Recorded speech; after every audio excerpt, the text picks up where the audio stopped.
الأمين وقال الله تبارك وتعالى في شان حبيبك إن الله وملائكته يصلون على النبي يا أيها الذين آمنوا صلوا عليه وسلموا تسليما الصلاة والسلام عليك يا سيدي يا رسول الله وعلى آلك وأصحابك يا سيدي يا حبيب الله الصلاة والسلام عليك يا سيدي يا نبي الله وعلى آلك وأصحابك يا سيدي يا نور الله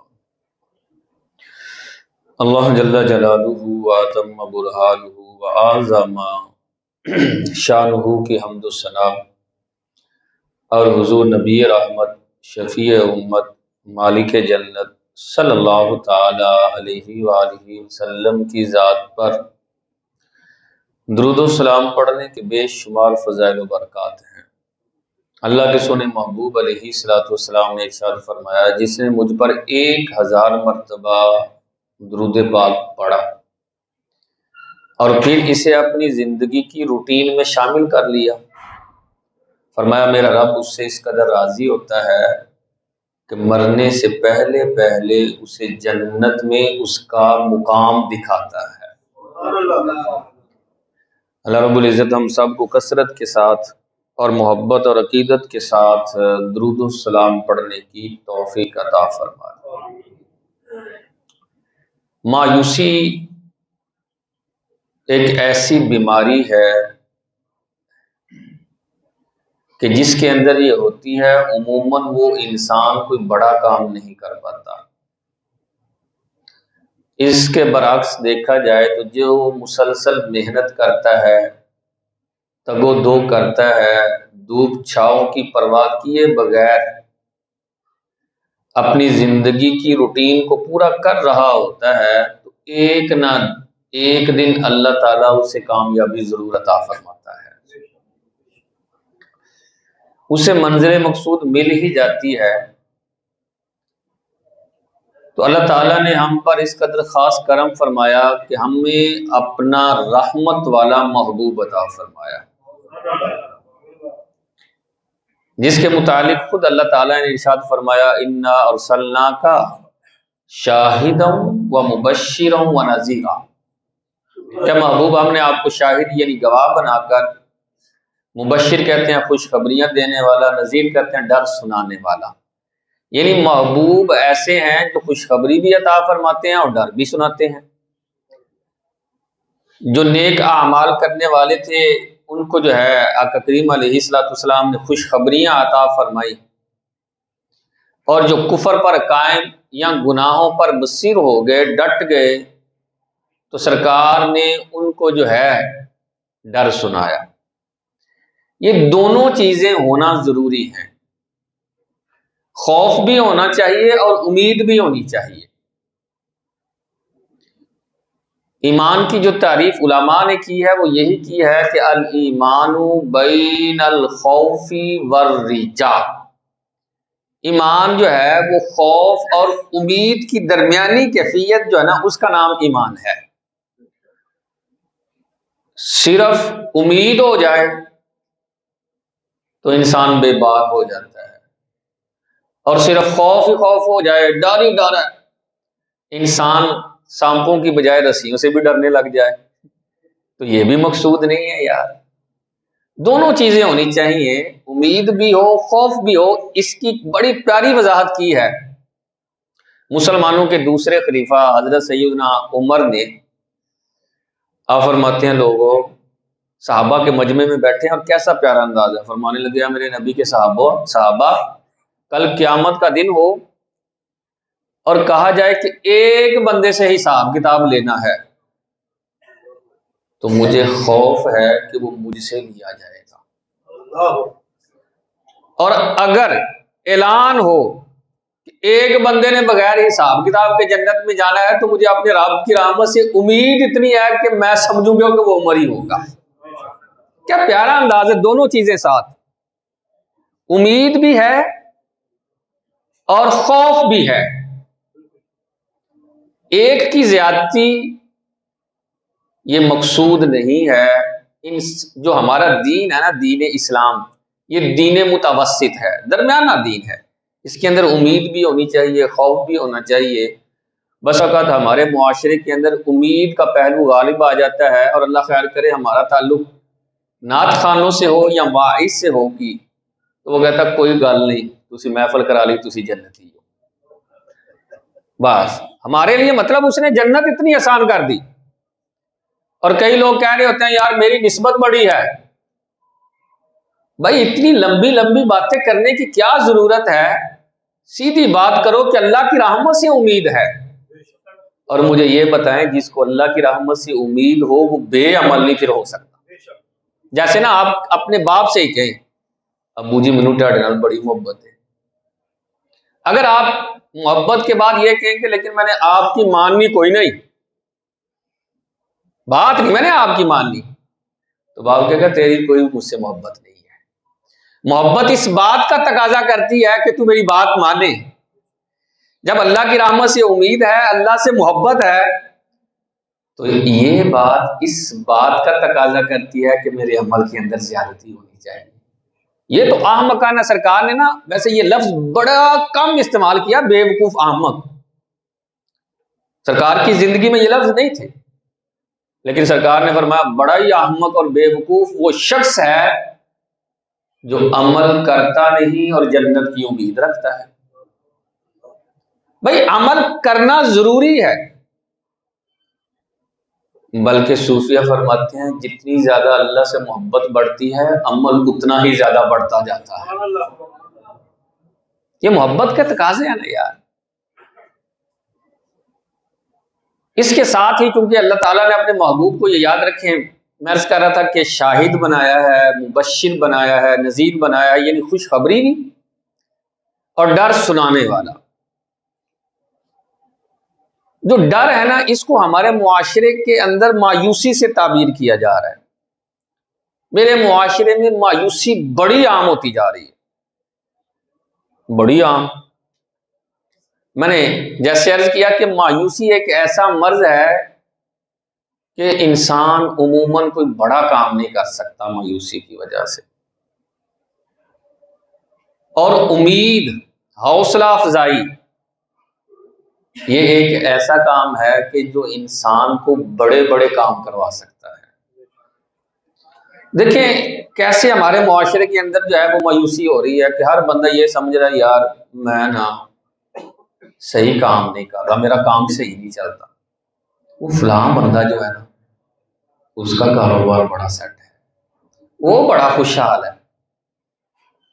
اس کو بڑا کچھ ملا ہوا ہے۔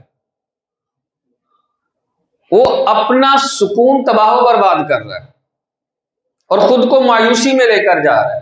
اور اللہ خیر کرے ہمارا نوجوان، وہ کہتا ہے جی میں تو کچھ کر ہی نہیں نہ سکتا، نہیں جی میرے پاس کچھ ہے ہی نہیں، نہیں جی میرے پاس کچھ نہیں ہے۔ بھائی تیرے پاس کیا نہیں؟ نہیں جی میرے پاس کچھ ہے، کچھ بھی نہیں ہے۔ بھائی بتا تو صحیح کیا نہیں ہے؟ جی وہ میرے پاس کوئی مال ہی نہیں ہے، کوئی دولت ہی نہیں ہے۔ اللہ خیر کرے، دولت ہی کو معیار بنا لیا ہم نے۔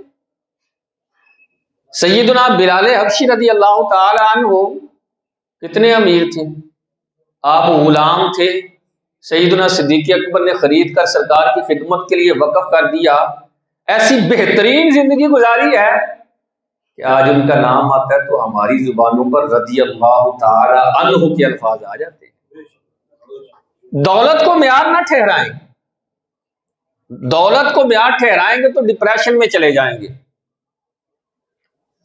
اور یہاں رک کر ایک عرض کروں، بچوں کا کم اور والدین کا زیادہ قصور ہے۔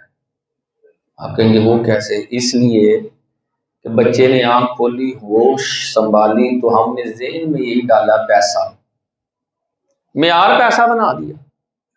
اب اس کے پاس پیسہ نہیں نا، وہ کہتا میں کچھ نہیں کر سکتا، میں نہیں آگے بڑھ سکتا، میں ترقی کر ہی نہیں سکتا، میرے پاس کیا ہے؟ اس کو بتائیں بھائی پیسہ معیار نہیں ہے، مسلمانوں کے ہاں تقوی پرہیزگاری معیار ہے۔ پہلے کے مسلمان اٹھ کر گر گڑاتے، اور کوئی نہیں نا مطلب رات کو اٹھتا تھا وہ کہتا تھا یار فلاں اٹھتا ہے میں نہیں اٹھتا، فلاں رات کو تلاوت قرآن کرتا ہے میں نہیں کرتا۔ فلاں اچھا کام کرتا ہے میں نہیں کرتا۔ اب کیا ہے، ہم نے اپنی نوجوان نسل کے ذہنوں میں بھی، اپنے ذہنوں میں کیا بٹھا دیا، فلاں کے پاس ڈیفینس میں مکان ہے میرے پاس نہیں، فلاں کے پاس گاڑی ہے میرے پاس نہیں ہے۔ یہ چیز، یہ سوچ ڈپریشن اور مایوسی پھیلا رہی ہے۔ اور ہم کس طرح مایوسی پھیلاتے ہیں، دیکھیں اچھا بڑا نوجوان ہے، لیکن میں نے میٹرک میں بڑے اچھے نمبر لیے ہیں، ایف اے میں بھی اچھا پڑھا ہے، بی اے میں ہے، اب وہ کسی سے ملتا ہے نا، بیٹا کیا کر رہے ہو آج؟ جی میں پڑھ رہا ہوں، ماشاءاللہ بڑے اچھے نمبر لے رہا ہوں، میٹرک میں اس طرح تھے، ایف اے میں اس طرح تھے، ابھی بی اے میں ہوں، بڑی بہترین پڑھائی جا رہی ہے، اللہ خیر کرے، ایسی کو بدل کر او پاکستان سے جتنا مرضی پڑھ لو کیڑی نوکری لگتی۔ آپ کیا کر رہے ہیں؟ مایوسی پھیلا رہے ہیں۔ اسلام نہیں چاہتا معاشرے میں مایوسی پھیلائی جائے۔ جس معاشرے میں مایوسی پھیلتی ہے وہ معاشرہ تباہ و برباد ہوتا ہے۔ آپ یہ بھی تو کہہ سکتے تھے یار ہاں ماشاءاللہ کیا بات ہے، کتنے اچھے نمبر ہیں، آگے بڑھو، آگے بڑھنے کے بڑے مواقع ہیں، پھر تمہیں بہترین نوکری بھی ملے گی یار۔ لیکن ہم نہیں کہتے، ہم مایوسی پھیلا رہے ہیں، بلکہ ہمارا اپنا ہی بیٹا، وہ تو دور کی بات ہے نا، اپنا ہی بیٹا نہیں نہ گیا اسکول نہیں گیا۔ میں اپنے ویسے گاؤں دیہات کی یہ مثال دے رہا ہوں، ہمارے گاؤں میں ایسا ہی ہوتا ہے، بچپن میں ایسے دیکھا ہے، وہ اسکول نہیں گیا نا بچہ، تو باپ اپنے ہی بچے سے کہہ رہا ہوتا ہے سب کے سامنے بیٹھ کے، ساڈے بچیاں نے کتنے پڑھنا ہے، کیس کتاب چ لکھا کہ پڑھ جا، نہ انہوں نے کوئی نہیں پڑھنا، انہوں کام کم تے پاؤ، یہ نہیں یہ پڑھن والے۔ بھائی یہ کیا کر رہے ہیں آپ؟ شوق بیدار کرنا ہے، مایوسی نہیں پھیلانی۔ آپ مایوسی پھیلا رہے ہیں جس سے اسلام نے منع کیا ہے۔ نبی کریم صلی اللہ تعالی علیہ وسلم کا ذرا انداز دیکھیے گا، اللہ اکبر، سونے کا تو سونا انداز ہے، سرکار صحابہ میں بیٹھے ہیں، صحابہ سے ملاقات ہو رہی ہے، اور ہر صحابی آقا کریم علیہ الصلوۃ والسلام کے ہاتھوں کو بوسہ دے کر اپنی قسمت پر ناز کر رہا ہے۔ اتنے میں ایک صحابی آئے، ہاتھ نہ سخت تھے، سرکار نے ہاتھ ملائے، فرمایا یار تیرے ہاتھ کچھ سخت ہیں زیادہ۔ عرض کیا رسول اللہ میں نہ مزدور ہوں۔ اللہ اکبر، ہمارے ہاں تو مزدوری جو ہے اس کو عجیب سا ایک رنگ دے دیا گیا، یار وہ مزدور، وہ احساس کمتری کا، نہیں مزدور اچھا نہیں نہ پڑھتا، چل پھر مزدوری ہی کرے گا ساری عمر، ایسے جیسے مزدوری پتہ نہیں کتنا بڑا جرم ہے،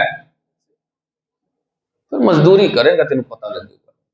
اللہ اکبر، سارے صحابہ جس نبی کے ہاتھ سے عمرے تھے نا، میرے محبوب نے کیسی حوصلہ افزائی فرمائی، کیسا انداز اپنایا، مایوسی سے کیسے نکالا۔ نبی کریم صلی اللہ تعالی علیہ وسلم نے اس مزدور صحابی کے ہاتھ کو چوم لیا اور چوم کر فرمایا صحابی میرے تمہیں پتہ ہے جو مزدوری کرنے والا ہے اس کا انعام کیا ہے؟ نہیں یا رسول اللہ، فرمایا الکاسب حبیب اللہ، ہاتھ سے کمانے والا اللہ کا دوست ہوتا ہے۔ یہ تھوڑی کہا تو مزدوری کرنا سارا دن، کوئی کام نہیں آیا تجھے۔ اللہ اکبر، محبوب چونکہ خوشخبریاں دینے والے تھے۔ دوسری روایت میں تو یوں بھی ہے، سرکار صلی اللہ تعالی علیہ وسلم نے فرمایا جو محنت مزدوری کرتا ہے اور اس کی وجہ سے تھکاوٹ ہو جاتی ہے، رات کو آ کر سوتا ہے نا، اٹھنے سے پہلے اللہ اس کے سارے گناہوں کو معاف فرما دیتا ہے۔ کیسا انداز ہے محبوب کا یار۔ ہم محنت مزدوری کو برا سمجھنے لگ گئے۔ یاد رکھیں اسلام میں جتنے پیشے ہیں رزق کمانے کے، کوئی ایک بھی برا نہیں، کوئی پیشہ برا نہیں ہے۔ بہت بڑے بڑے امام جنہوں نے کتابیں لکھی، آج درس نظامی کے اندر ان کی کتابیں پڑھائی جاتی ہیں۔ امام قدوری یہ ہانڈی بنانے کا کام کرتے تھے، امام جفاف موچی تھے، اتنے بڑے بڑے امام ہانڈی بنانے کا، جوتی گانٹنے کا یہ کام کر رہے ہیں۔ پیشہ برا نہیں ہوتا یار، رزق کمانا ہے۔ ہاں مانگنے والا یا حرام ذرائع وہ تو برے ہی ہیں، پیشہ برا نہیں ہے، اور نہ اس وجہ سے اپنے آپ کو جو ہے وہ حقیر سمجھے. نکلے اس چھوٹی سی سوچ سے، یار میں مزدور ہوں جی، میں یہ جی ملازم ہوں جی، میں جی وہاں نوکر ہوں جی. یہ کیا، یہ تو چھوٹی سوچ ہے. یہ ڈیوائڈ کری اللہ نے کی ہوئی ہے یار. کسی کو مالک بنایا تو کسی کو مزدور بنایا ہوا ہے. مزدور ہونا کوئی عیب تھوڑی ہے، محنت مزدوری کرنا یہ عیب نہیں ہے. دیکھیں نا، اگر مزدوری نہ ہو تو نظام چلے گا. موسیٰ علیہ السلام کی وہ مجھے بات یاد آئی، کہنے لگے یا اللہ سب کو ایک جیسا کر دے، برابر کر دے. مجھ سے غریب نہ دیکھے نہیں جاتے. نبی تھے نا، دل بڑا نرم تھا. غریب دیکھے نہیں جاتے، محنت مزدوری کرتے ہیں، امیر باتیں سناتے ہیں، مولا سب کو برابر تو کر دے. کہا موسیٰ جیسے میں کرتا ہوں بہتر کرتا ہوں. مولا تو کر دے برابر. پھر بھی کر دیا برابر. ایک رات بارش برسنا شروع ہوئی، کچی چھت تھی، موسیٰ علیہ السلام کی پانی ٹپکنے لگ گیا. باہر نکلے، مزدور کو تلاش کرنا شروع کیا. مزدور ملے، مزدور جس سے ملتے ہیں یار وہ چھت کی لپائی کرنی ہے. حضرت میں مزدور نہیں. جائیں مزدور جا کر تلاش کریں. بڑی دیر تلاش کرتے رہے، بڑی دیر تلاش کرتے رہے، مزدور ملا ہی نہ. ہاتھ اٹھا کر عرض کیا مولا جیسا تو فرماتا ہے نا بہتر فرماتا ہے. اس ڈیوائڈ کاری کی وجہ سے، اس تقسیم کاری کی وجہ سے اپنے آپ کو مالک کا بہتر سمجھ لینا، باس کا اپنے آپ کو بہتر سمجھ لینا کہ میں بہتر ہوں. نہیں یار، یہ کوئی بہتری کا معیار نہیں ہے. اور جو نچلا طبقہ ہے یہ مایوسیوں کے اندر نہ جائے کہ میں مزدور ہوں. ہمارے اندر، ہمارے بالخصوص ہمارے ملک میں کمزوریاں پھیلائی جا رہی، مایوسیاں. ابھی کل کی بات ہے کہ میں ایک جگہ جا رہا تھا تو گاڑی میں بیٹھے تھے، تو بات کرنے والا بات کر رہا ہے یہ پاکستان یہ نہیں ٹھیک ہو سکتا. نہ اتنے نہیں حالات بدل سکتے، اتنے نہیں لوگوں کو شعور آ سکتا. یہ کیا کہہ رہے تھے؟ سمجھ ہے کچھ کیا بول رہے؟ یہ پاکستان ہے، یہ اللہ رسول کا دیا ہوا پیارا وطن ہے. یہاں انشاءاللہ تبدیلی آئے گی اور یہاں نظام مصطفیٰ چلے گا. یار اچھی سوچ رکھنی چاہیے. یہ کہاں سے مطلب بات نکالتے ہیں. وہ ایک بندہ نا مجھے کہنے لگا کہ علامہ صاحب آپ کو پتا ہے مولویوں کے بارے میں لوگوں کو خیال اچھے نہیں. میں اچھا کوئی گل نہیں یار. کہتا یار آپ کا ریئیکشن کچھ. میں نے کہا دیکھو نا، تم مولویوں کی بات کر رہے، مجھے یہ بتاؤ پولیس والوں کے بارے میں. پولیس والے ٹھیک ہیں؟ کہنے لگا جی میں ڈاکٹر، میں وکیل. کہنے لگا جی کوئی نہ پوچھو انہوں نے تو پوچھو ہی نہ، میں سیاستداں. تو چپ ہو گیا. کہتا اتنے تو بولنے کی ضرورت ہی نہیں. میں نے کہا ہمارے معاشرے میں مایوسیاں پھیلائی گئی ہیں. بس یہاں سب کچھ ایسے جیسے بس کوئی ٹھیک نہیں ہے، ایسے جیسے بھیڑ بکریوں جنگل کا یہ معاشرہ ہے. یہاں کوئی انسان رہتا ہی نہیں، کسی کو تمیز ہی نہیں، کسی کو کوئی سمجھ اور شعور ہی نہیں. مایوسی نہیں پھیلانی. اللہ کے سونے محبوب کا انداز دیکھیے. صحابہ میں بیٹھے ہیں اور فرمایا میرے صحابہ تمہیں پتہ ہے قیامت کا مرحلہ یار بڑا مشکل مرحلہ ہے. اللہ کے رسول نے جب فرمایا تو صحابہ نے کیا رسول اللہ ذرا کھول کر بتائیں نا.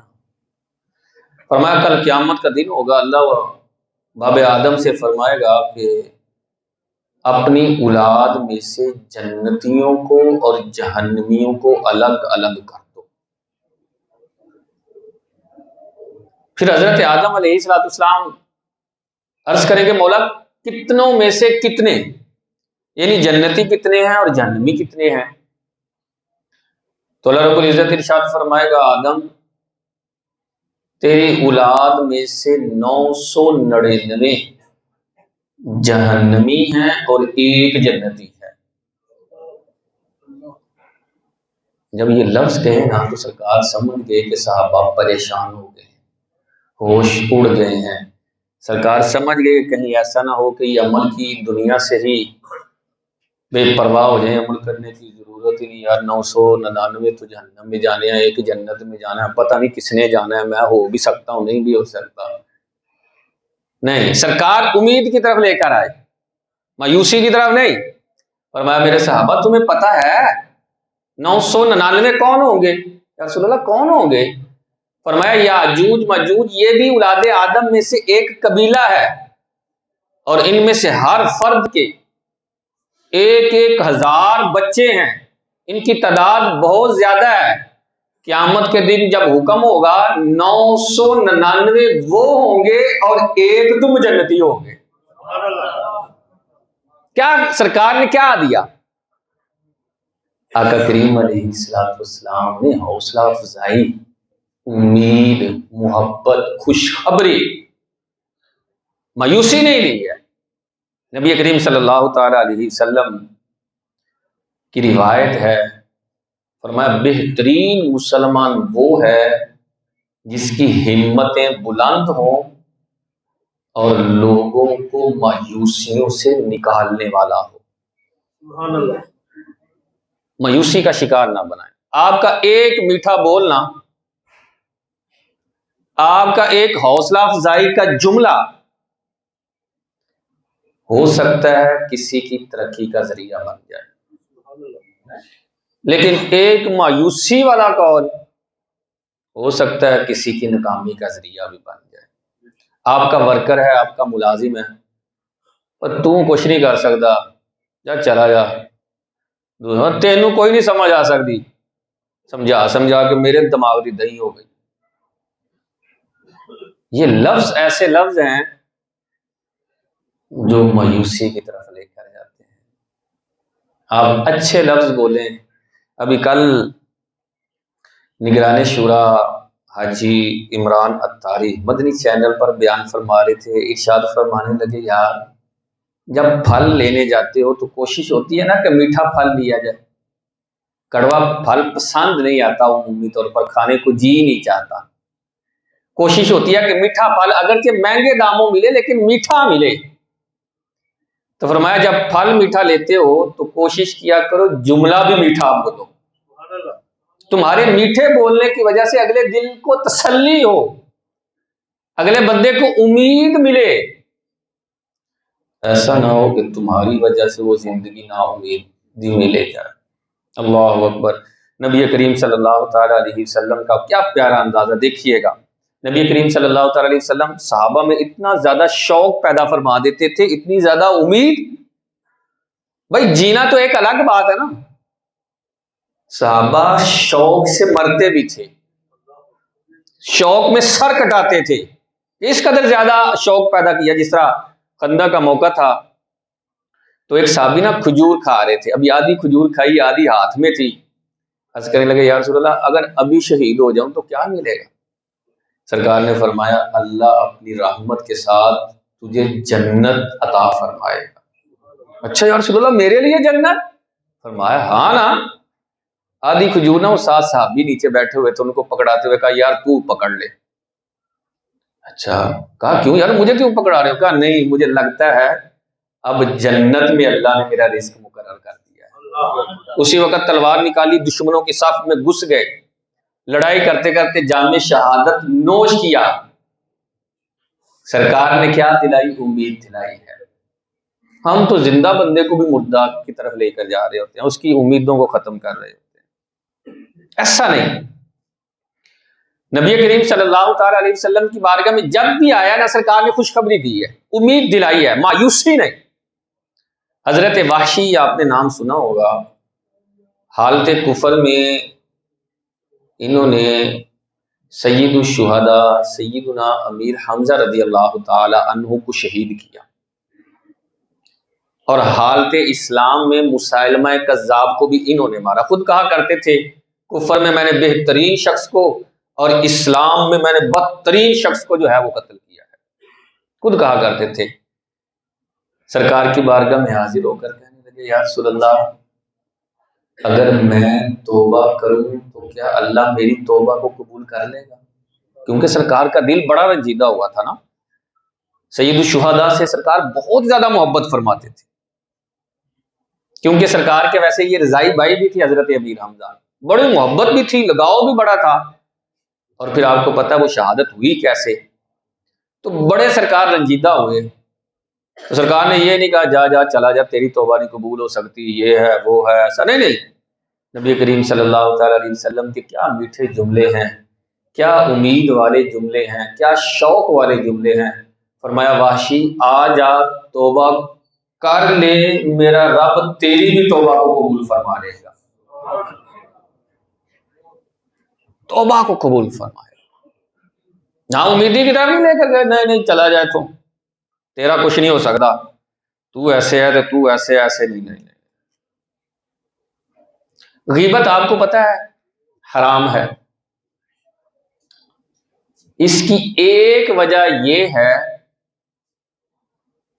کہ یہ معاشرے کے اندر مایوسی پھیلاتی ہے۔ دیکھیں نا، آپ کو کسی دکاندار کے بارے میں پتہ ہی نہیں ہے،